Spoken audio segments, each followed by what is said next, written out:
Well, good morning. That was another perfect park up. It was very quiet. We didn't hear any traffic. It was pitch black. No light pollution, no nothing. And there was absolutely no internet. So that's every night since we've been away so far. There's been no internet, and it's been really, really nice. And again, last night we said about 7:15, we're tired, shall we just go to bed? So we did. And Keith's just got up and taken the dogs for a walk, and it is now 20 to 8. So we've had over 12 hours sleep again. Perfect. That's what being on holiday in the van's all about. Just relaxing and slowing down. But I suppose I better get up as well.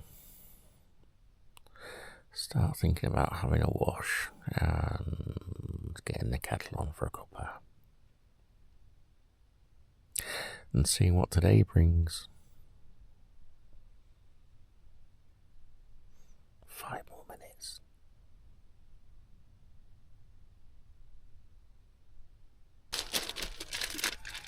What are you making me for breakfast, Chef?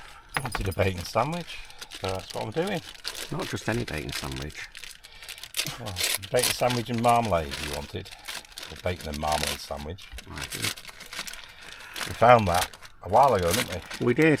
Can't remember where, but it works really well, doesn't it? It does. And I've got the naked chef. Don't look at up. It's too late.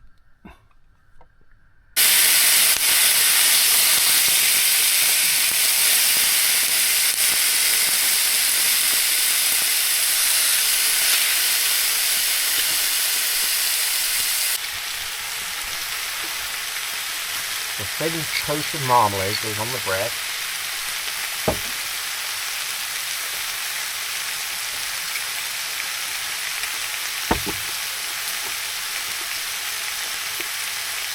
And just put the bacon on top afterwards. And it works really well. If you've not tried it, give it a go.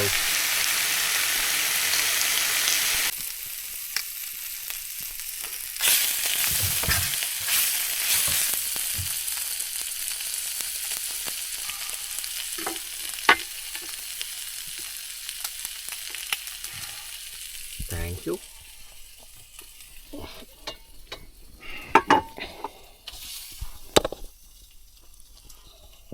Look at that.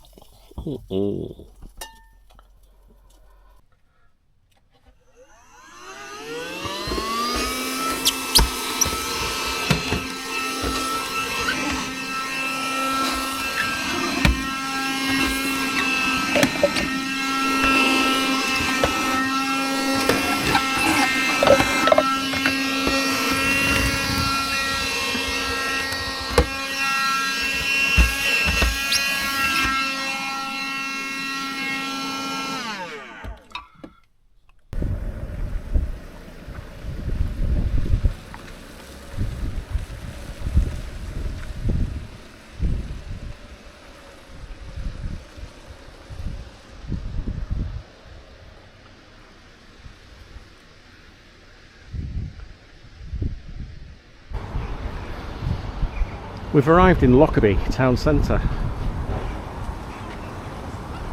What's this about?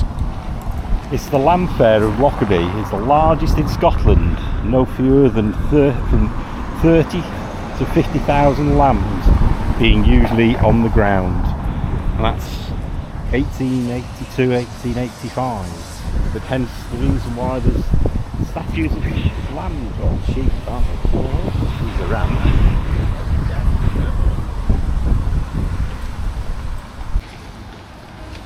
And a couple more over there as well. Looks a bit of a run-down town. Not much going on. No notes for this one. Lockerbie Lambswool. I've had to Google it. No, ChatGPT actually. Lockerbie Lambswool, the town and surrounding region, are known for producing high quality lamb's wool.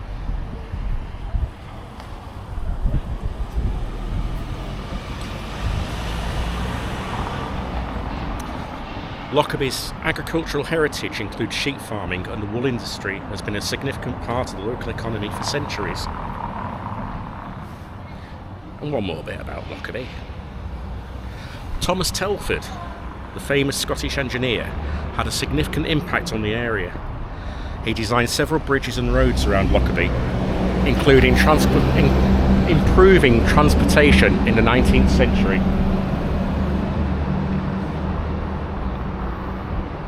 But Lockerbie's most famous claim to fame, sad claim to fame, is a mass murder. More about that in a couple of minutes.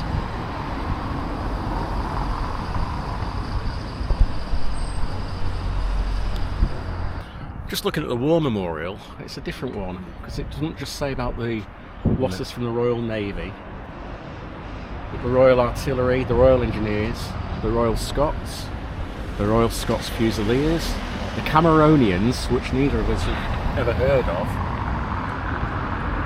the Black Watch, and the Highland Light Infantry.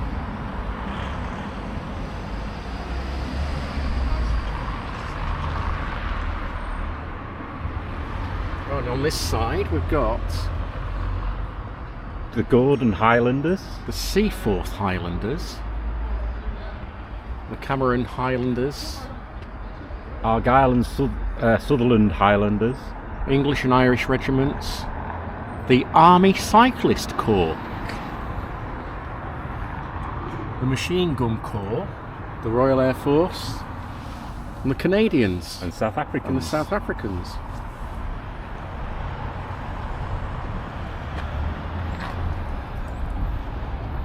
King's Own Scottish Borderers, the Tank Corps, the Royal Army Service Corps, the Royal Army Medical Corps. So that goes into a heck of a lot more detail. Detail than just names, isn't it?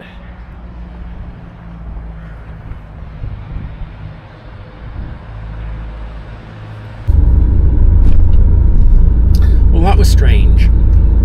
I don't think I've ever visited a town where I felt so uncomfortable.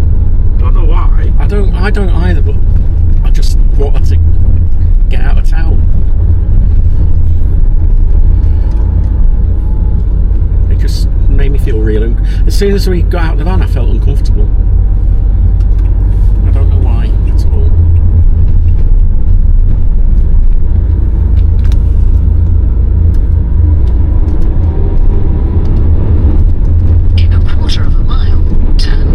Onto Tundergarth Road.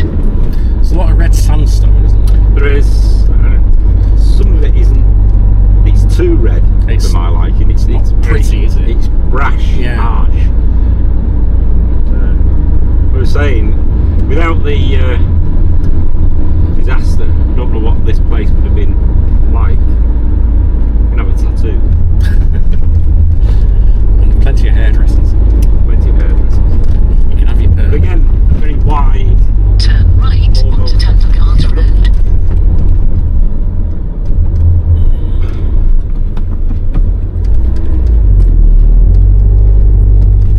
Don't know what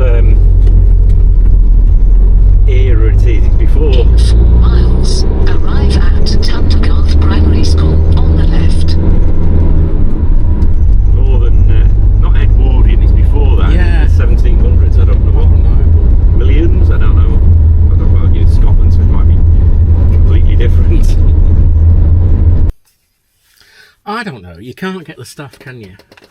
I said, Keith's just gone out for a wee. That's why I'm having a whinge. I can have a whinge when he's not here. I won't whinge to his face. I said to him, did I do a write-up?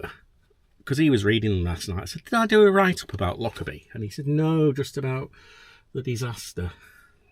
So I've just been looking, and I did. Obviously, there's the disaster, which we'll talk about a little bit more later. Lockerbie is 16 miles from the English border and 75 miles from Glasgow. Much of Lockerbie is built from red sandstone, which I've already told. God, this t-shirt makes me look fat. Lockerbie has one of the oldest indoor ice rinks in the UK. It was built in 1966. So not that old, really. 58 years old as of the making of this video. So we didn't go to Sherwood Crescent. We were thinking about it. Then I said I wasn't sure that it was the right thing to do. Sherwood Crescent Memorial was placed in memory of the people who lived on the street, who died when the wings of the aircraft fell and hit number 13. 11 residents died. It's estimated that the wing would have been travelling at 500 miles per hour when it hit the buildings. 5 houses were completely destroyed and several others caught fire and were later demolished. So we're actually going off now to Tundergarth Church, or Kirk. And in the field across the road from the Kirk is where the nose of the Pan Am flight fell after the bomb exploded. And there is a memorial room there, but I'm not actually sure whether it's open or not. I know it used to be open to the public, but I'm not sure where that is now. So what can we tell you about the Pan Am flight? Well, we actually did a video which will link there, or there, or there, or there somewhere, when we actually visited the Memorial Gardens a few years ago. But give me one sec.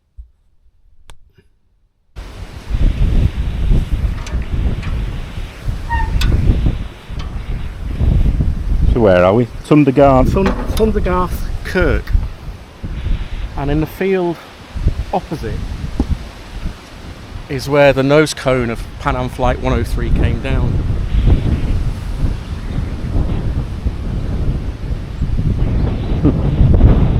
First thing we see is a grave.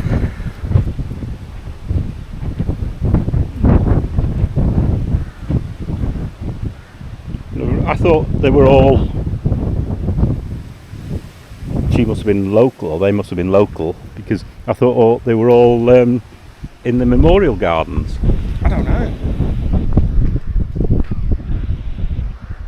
It says on Pan Am Flight 103, so I presume she was on the flight.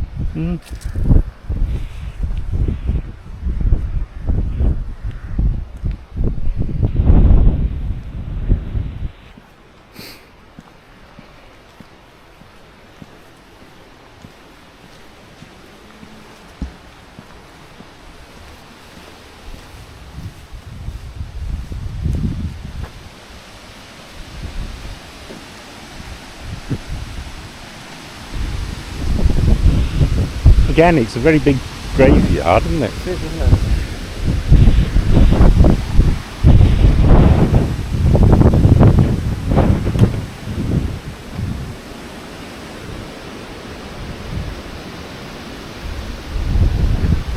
See, yeah.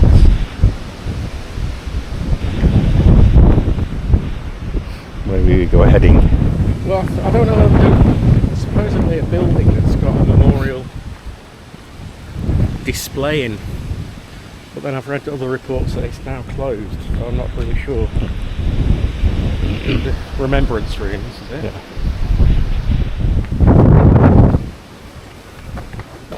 Oh, it is open.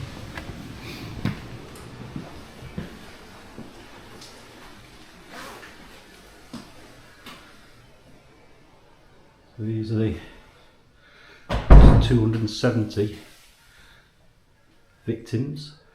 See, people call it a disaster, and other people call it the Lockerbie bombing, but to me it's just mass murder, isn't it? Well, yeah, 270 terror victims. Yeah. Because it was a terrorist thing, wasn't it? And the 11 Lockerbie residents. So the bombing happened on the 21st of December 1988, and it's one of those where like the Kennedy assassination, if you're old enough, and John Lennon dying and all that. You remember where you were, don't you, when you heard about it? And the Twin Towers coming down. And there's Helga Mosley. Oh, whose So grave we we just the grave we've just seen. She's British.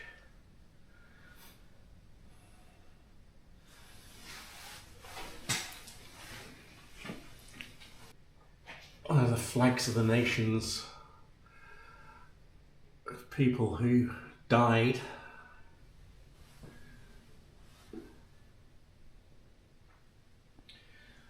The cause of the explosion was a bomb placed inside a suitcase in the cargo hold. The suitcase had been checked in at Malta and transferred to Flight 103 without the passenger who owned it boarding.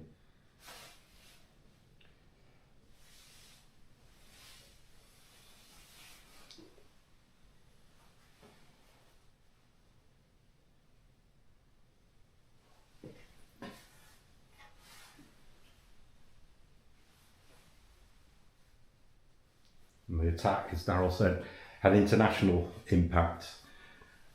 The victims coming from 21 different countries. 190 Americans, many of whom were students returning from studies. So the Pan Am Flight 103 was a scheduled flight from Frankfurt in Germany and flying to Detroit in the USA via London and New York.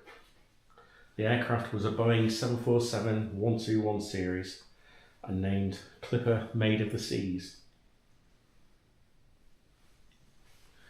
We were saying on the way up to the Kirk, weren't we, that it exploded in mid-air and pieces of the plane went quite some distance because we were about 3 or 4 miles now Something from like town. that, yeah, from town. So this is where the nose cone came down. Yeah, and the wing came down in the town. in Sherwood Crescent, just 3 or 4 miles away. So, but we were saying it must have been flying at about 30,000 feet, mustn't we? When Must it have been, exploded? yeah. Well, this is a really as nice a memorial as you can get, I suppose. Nice isn't the right word, but it's got displays and this is memorial. This is the synopsis of the lives of the various people that were killed, who they are, sort of biography.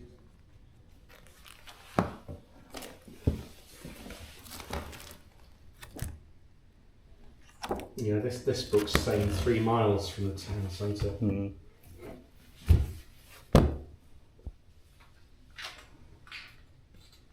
then another book with the names, age, and the country for home country.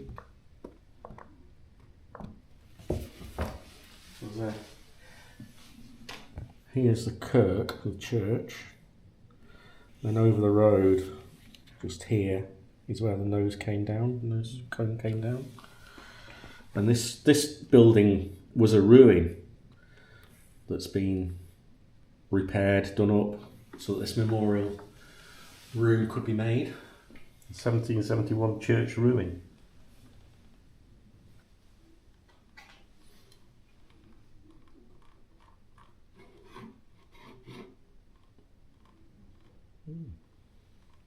It's really well put together, isn't it? It is, isn't it? This is actually, I think, more poignant to... I mean, we went a few years ago, so we will link that video, but we went to the Memorial Garden, didn't we, in the churchyard? But this is more poignant. Mm. 52 United Kingdom citizens, 11 Lockerbie residents, 190 Americans, 243 flight passengers, 35 Syracuse University students. It was at 31,000 feet over Lockerbie. And it set ablaze to homes in the town, scattered bodies and wreckage over 2,189 square kilometres, so 845 square miles. just before Christmas. It was on the winter solstice, the longest night and the shortest day.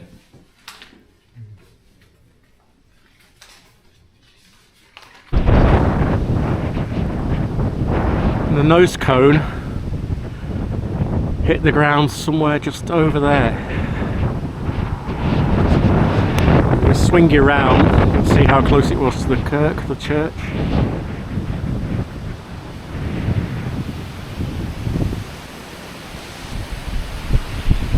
And some more houses, so presumably there could have been even more deaths.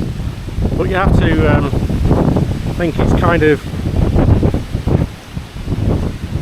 what's the word I'm thinking of? Kind of appropriate is not the right word, but poignant that it was so close to a church. Yes.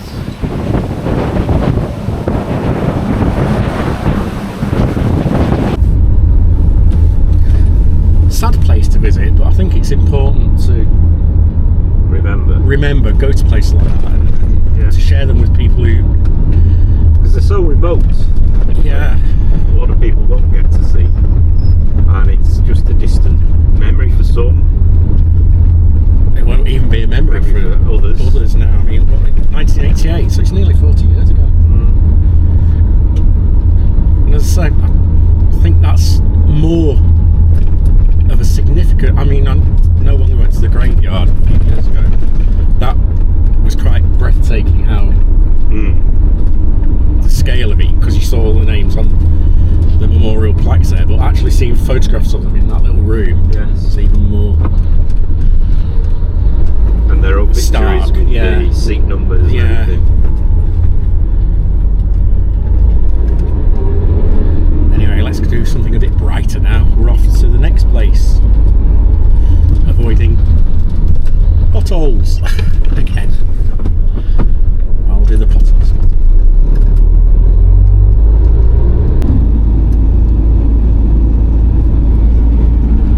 That's not bad tarmac, Adam, is it? It isn't. That's quite appropriate, isn't it? It is. You'll find out why in a little while.